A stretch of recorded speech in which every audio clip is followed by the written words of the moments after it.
Doctor plus viewers அனைவருக்கும் வணக்கம். நான் doctor Nithya, Siddha physician. Ulcer சம்பந்தப்பட்ட பிரச்சனைகள் நிறைய பேருக்கு இருக்கு. அதுவும் முக்கியமா அல்சர் வயிற்று பகுதியில் ஏற்படக்கூடிய புண்கள், கேஸ்ட்ரைட்டிஸ் இருக்கு. இதுலயும் நிறைய பேர் எண்டோஸ்கோப்லாம் எடுத்து பார்த்திருப்போம். இதுல எண்டோஸ்கோப் எடுத்து பார்க்கும்போதும் கேஸ்ட்ரைட்டிஸ் ப்ராப்ளமோ இல்ல லாக்ஸ் எல்இஎஸ் அப்படின்ற ஒரு கண்டிஷன் இருக்கும். இது பொதுவாக நம்மளுடைய உணவு பாதையில ஏதாவது இன்ஃப்ளமேஷன் இருந்தாவோ இல்ல வயிற்று பகுதியில, அதாவது மியூக்கஸ் மெம்பரைன் அப்படின்னு சொல்றோம்.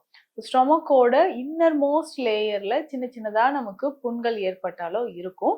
இதுல ஜிஆர்டி அப்படின்ற கண்டிஷன், ஜெர்ட் கண்டிஷனும் நிறைய பேருக்கு இருக்கு.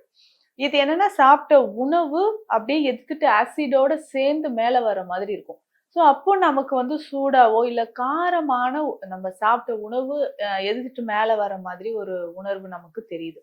ஸோ இது நம்ம உடல்ல அதிகமான உஷ்ணம் இருந்தாலோ, ஸ்ட்ரெஸ் மாதிரியான கம்ப்ளைண்ட்ஸ் இருந்து, இல்ல இரவு நேரத்தில் போதுமான அளவுக்கு உறக்கம் இல்லாமல், தண்ணி சரியா குடிக்காம இருக்கிறது, ஸோ வெப்பம் சம்பந்தப்பட்ட செயல்கள்ல நம்ம ஈடுபடுறது, அதிகமான மெடிசின்ஸ், டேப்லெட்ஸ் சாப்பிடுறது, முக்கியமா எம்டி ஸ்டொமக்ல நிறைய காஃபி குடிக்கிறவங்களுக்கும் இந்த பிரச்சனை வருது. இதை தாண்டி பார்த்தோம்னா ஆல்கஹால், ஸ்மோக்கிங் ஹேபிட் இருக்கு. நேரம் கடந்து உணவு எடுக்கிறவங்களுக்கோ இல்ல காலை நேரத்துல உணவு சரியா சாப்பிடாம சில பேர் வந்து என்னன்னா நிறைய பேர் சொல்லியிருக்கிறது என்னன்னா நான் வந்து உணவு இந்த வேலை காரணமாக இத்தனை வருஷமா காலை உணவே நான் சாப்பிட்றது இல்லைங்க அப்படின்னு சொல்லுவாங்க. இந்த மாதிரி காலை உணவு சாப்பிடாம இருக்கக்கூடிய நபர்களுக்கும் என்ன ஆகுதுன்னா வயிற்று பகுதியில் புண் ஏற்படுறத நம்ம பாக்குறோம். அப்போ இந்த அல்சரை எளிமையாக வீட்டுல இருக்கக்கூடிய நம்மளுடைய வீட்டுல நம்ம சின்ன சின்ன மூலிகைகளை வைத்து எப்படி நம்ம வந்து இதுல இருந்து ஒரு சொல்யூஷன் எடுத்துக்கலாம். ஒரு சிலருக்கு கிரானிக்கா அல்சர் இருக்கும், ரொம்ப நாளா ரொம்ப வருஷமா இந்த பிரச்சனை இருந்துகிட்டே இருக்கும். முக்கியமாக சர்க்கரை நோயாளிகளுக்கு, இப்போ சுகர் இருக்கக்கூடிய நபர்களுக்கு பார்த்தோம்னா வயிற்று பகுதியில புண்கள் இருந்துகிட்டே இருக்கு. பிளட் பிரஷர் அதிகமா இருக்கக்கூடிய நபர்களுக்கும் இந்த ப்ராப்ளம் ஏற்படுதுன்னு சொல்லலாம். அப்போ பிளட் பிரஷர் அதிகமாக அதிகமாக என்ன ஆகும்னா வயிற்று பகுதியில ஆசிட் செக்ரேஷன் அதிகமாகும் பொழுது நமக்கு இந்த பிரச்சனை வயிற்று பகுதியில புண்கள் ஏற்படுது. ஸோ இதை நம்ம வந்து பார்த்துக்கிறோம். அடுத்தது நம்ம வேற என்ன பண்ணலாம் ஹோம் ரெமிடிஸ் அப்படின்னு சொல்லும்போது என்னென்னலாம் ஃபாலோ பண்ணலாம். அதுல முக்கியமான சில விஷயங்கள் 10 விஷயங்களை பத்தி இந்த பதிவுல பார்க்கலாம். இதை ஃபாலோ பண்ணாலே உங்களுக்கு வேற மருந்து மாத்திரைகளே இல்லாம நம்ம குணம் பெற முடியும். சரிங்க, அப்படி என்ன பண்ணலாம்னா பொதுவா அல்சர் இருக்கும்போது நம்ம ஃபாலோ பண்ணக்கூடிய விஷயங்கள் எல்லாமே உணவுக்கு முன், சரிங்களா, நம்ம சாப்பிட்ற உணவுக்கு முன் நம்ம வந்து ஃபாலோ பண்ண வேண்டிய விஷயமாக இருக்கும். அப்போ காலையில நம்ம என்ன பண்ண போறோம், இந்த டீ காஃபி குடிக்கிறதுக்கு பதிலா நம்ம என்ன பண்ண போறோம்னா ஃபர்ஸ்ட் எந்திரிச்ச உடனே கொஞ்சமா தண்ணீர், வெறும் வயிற்றுல தண்ணீர் குடிக்கலாம். ஸோ வெது வெதுப்பான தண்ணீரா இருந்தாலும் சரி இல்ல நார்மல் வாட்டரா இருந்தாலும் சரி ஒரு 200ல இருந்து 300 ml தண்ணீர் குடிக்கலாம். இதுலயுமே நிறைய பேருக்கு அல்சரோட சேர்த்து கான்ஸ்டிபேஷன், மலச்சிக்கல் தொந்தரவும் இருக்கும். அப்போ மலச்சிக்கல் தொந்தரவு சரியாகிறதுக்கும் நம்ம வந்து நான் சொல்ற இந்த டிப்ஸ் எல்லாமே யூஸ்ஃபுல்லா இருக்கும் அப்படின்னு சொல்லலாம். சரி, அப்போ காலையில நீராகாரம் குடிக்கிறது ரொம்ப ரொம்ப நல்லது. ஸோ காலையில எந்திரிச்சோடனே கொஞ்சம் நீராகாரம் குடிக்கிறது, மோரோடு கலந்து குடிச்சோம்னா இன்னுமே நமக்கு நல்ல ஒரு பலன் தரும். இதுல இருக்கக்கூடிய ப்ரோபயோட்டிக்ஸ் நம்ம ஸ்டொமக்ல கட்ல இருக்கக்கூடிய குட் பாக்டீரியாஸ் வந்து நல்லாவே ப்ரொமோட் பண்ணுது. குட் பாக்டீரியாஸ் என்ன பண்ணும், நம்ம வயிற்றுல வந்து லார்ஜ் இன்டெஸ்டைன்ல சீக்கிரமா நமக்கு வந்து டைஜஷன் ஆன உணவுகளை அப்பப்போ நமக்கு மலச்சிக்கல் இல்லாம அது வந்து வெளியேற்றுது அப்படின்னு சொல்லலாம். அப்போ காலையில நம்ம என்ன பண்ணலாம்னா கொஞ்சம் நீராகாரத்தோட மோர் கலந்து குடிச்சா ரொம்ப ரொம்ப நல்லது. இதை வந்து காலையில வெறும் வயிற்றுலேயே குடிச்சோம்னாலும் நிறைய பலன்கள், உடல் உஷ்ணம் தணிக்கிறதுல இருந்து குடல் பிரச்சனை வரைக்குமே இதை நமக்கு பயன்படுதுன்னு சொல்லலாம். அடுத்தது வேறு என்னங்க பயன்படுத்தலாம் அப்படின்னு பார்த்தோம்னா அருகம்புல் சாறு. இந்த அருகம்புல் சாறு எப்படிங்க அப்படின்னு கேட்டீங்கன்னா இந்த அருகம்புல் சாறு முடிஞ்ச அளவுக்கு தினமும் குடிக்கலாம். தொடர்ந்து எத்தனை நாளுக்கு குடிக்கலாம்னா 7ல் இருந்து 10 நாட்கள் இந்த அருகம்புல் சாறு குடிச்சா வயிற்றுல இருக்கக்கூடிய புண்கள் வந்து நல்லாவே குணமடையறத நம்ம பார்க்க முடியும். ஸோ அந்த கேஸ்ட்ரைட்டிஸ் இருக்கு இல்ல ஜெர்ட் ப்ராப்ளம் இருக்கு, சிலருக்கு வந்து அல்சரேட்டிவ் கோலைட்டிஸ் அப்படின்னு சொல்லுவோம், கோலான் ரீஜன்லயும் நமக்கு ஒரு சிலருக்கு புண்கள் ஏற்படும். ஸோ இந்த மாதிரி இடங்கள்லையும் நமக்கு புண்கள் ஏற்பட்டுச்சுன்னா அந்த வயிற்று புண்களை ஆற்றுவதற்கு அருகம்புல் சிறந்தது. இந்த அருகம்புல் சாறை வந்து நம்ம எப்படி குடிக்கலாம்னா நல்லா மிக்சியில போட்டு அரைச்சிட்டு ஒரு திக்கா நல்ல திக்கா ஒரு 50ல இருந்து 60 ml சாறு எடுத்துட்டு அதுக்கு சம அளவு தண்ணீர் கலந்து அதுக்கப்புறம் குடிக்கணும்.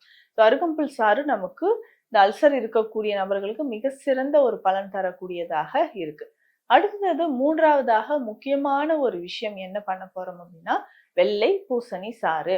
இந்த வெள்ளை பூசணி சாறு எதற்கு அப்படின்னு பார்த்தோம்னா, காலையில எந்திரிச்ச உடனே எம்ப்டி ஸ்டொமக்ல நிறைய பேருக்கு இந்த வெள்ளை பூசணி வந்து சமைத்து சாப்பிடுறதுக்கு நமக்கு பிடிக்காது. ஏன்னா நம்ம வந்து அல்சர் இருக்கா இல்ல கிட்னி ப்ராப்ளம் இருக்கா, அதுக்கு வந்து இந்த வெள்ளை பூசணிய கொஞ்சம் பாயில் பண்ணி சாப்பிடுங்க அப்படின்னு சொன்னா, அது டேஸ்டே இல்லாத மாதிரி ஒரு மாதிரி இருக்கு மேம், சாப்பிட முடியலன்னு சொல்லுவாங்க.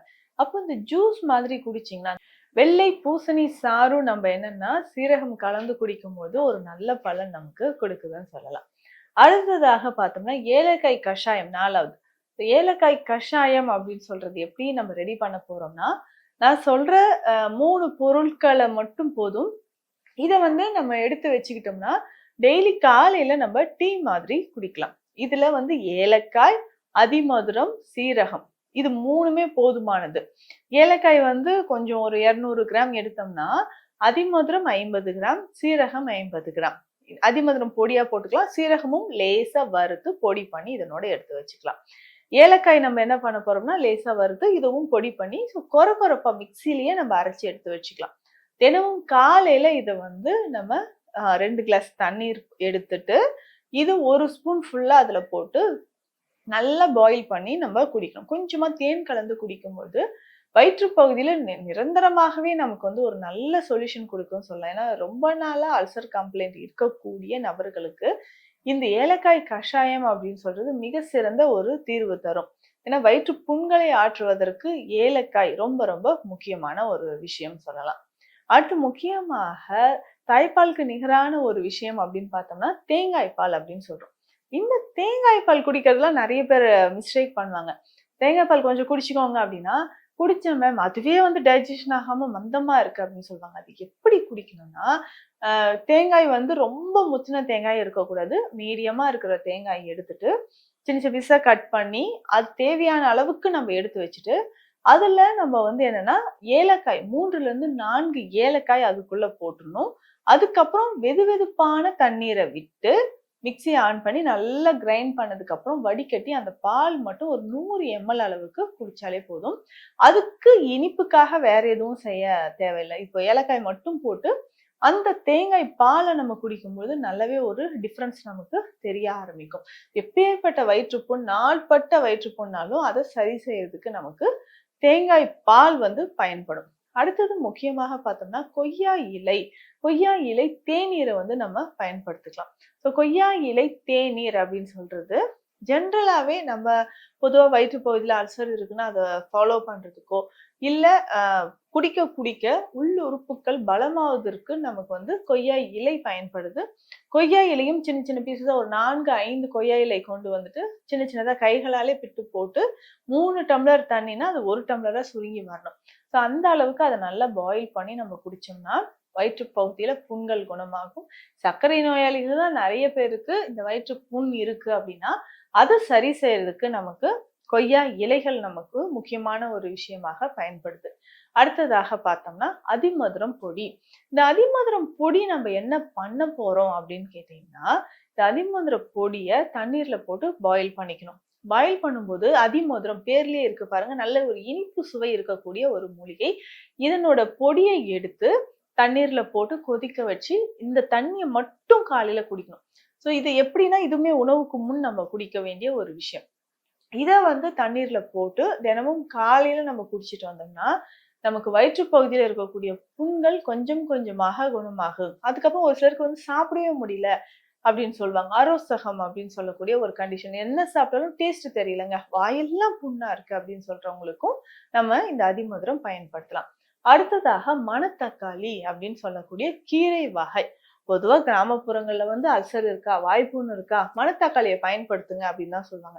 இந்த மணத்தக்காளி சாறை நம்ம வந்து எடுத்து இதை பயன்படுத்தணும். இல்லைங்க டெய்லி என்னால மணத்தக்காளி வந்து கலெக்ட் பண்ண முடியல அப்படின்னு சொன்னீங்கன்னா, இந்த மணத்தக்காளியை அரைத்து அதனோட நெய் சேர்த்து காய்ச்சி வடிகட்டிக்கணும். அப்போ இது வந்து மணத்தக்காளி நெய் மாதிரி நமக்கு நல்லாவே யூஸ்ஃபுல்லா இருக்கும். அதை நம்ம பயன்படுத்திக்கலாம். மணத்தக்காளி மிக சிறந்த, அதாவது ஸ்டொமக்ல வந்து ஒரு ஆன்டி இன்ஃப்ளமேஷன் ப்ராப்பர்ட்டியோ இல்ல நமக்கு வந்து அல்சர் ப்ராப்ளம் குணமாகறதுக்கோ நமக்கு மணத்தக்காளி கீரை வந்து பயன்படுது. அடுத்தது வந்து பார்த்தோம்னா நன்னாரி. நன்னாரி அப்படின்னு சொல்லும்போது நம்ம உடல்லயே ரொம்ப முக்கியம் அப்படின்னு பார்த்தோம்னா உஷ்ணம். உஷ்ணத்தை இப்ப கோடை காலத்துலலாம் பார்த்தோம்னா ரொம்ப உஷ்ணமாயிடும். அந்த உஷ்ணத்தினால வந்து பார்த்தோம்னா மோஷன் ப்ராப்ளம் வர்றதோ, இல்ல பைல்ஸ், ஃபிஸ்டுலா மாதிரியான பிரச்சனைகள், பௌத்திரம் பிரச்சனை வர்றதோ ஏற்படலாம். ஸோ அத சரி செய்யறதுக்கு நமக்கு நன்னாரி பவுடர் நன்னாரி பவுடர தண்ணீர்ல போட்டு பாயில் பண்ணிக்கணும். பாயில் பண்ணதுக்கு அப்புறம் அதாவது கஷாயம் மாதிரி தான். இப்ப கஷாயம் மாதிரி நல்லா கொதிக்க வச்சு அத வந்து குடிக்கும்போது நம்மளுக்கு நல்ல ஒரு பலன் தருது அப்படின்னு சொல்லலாம். அடுத்து முக்கியமாக பார்த்தோம்னா வெந்தயம் இல்லைன்னா வெந்தய கீரையும் நம்ம பயன்படுத்தலாம். 2ல ஏதாவது ஒண்ணு. ஸோ காலையில எம்ப்டி ஸ்டொமக்ல இது வெந்தயம் அப்படின்னு சொல்லும்போது நைட்டே நம்ம ஊற வச்சு அந்த முளை கட்டி எடுத்து வச்சுக்கணும். ஸோ அப்போ முளை கட்டிய வெந்தயம் தினந்தோறும் 2 ஸ்பூன் வந்து சாப்பிட்டுட்டே வரணும். இந்த மாதிரி சாப்பிட்டோம்னா நம்ம உடல்ல அல்சர் கம்ப்ளைண்ட் முற்றிலுமாக குணமாகறதுக்கு ஒரு வழிமுறையாக இருக்கு அப்படின்னு சொல்லலாம். இதற்கு அடுத்தது பார்த்தோம்னா முக்கியமாக நம்ம சாப்பிடக்கூடிய உணவுல அதிகமான ஸ்பைசஸ் அதாவது ரொம்ப மசாலா பொருட்கள் நிறைந்திருக்கிற மாதிரி இருக்கக்கூடாது.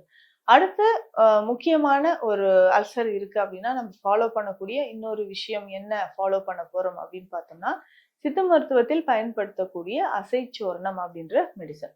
இந்த அசைச்சூரணம் எதற்காக நம்ம கொடுக்குறோம், இதுல என்ன மூலிகை இருக்குன்னா மெயினா இதுல வந்து சீரகம் நமக்கு சேருது.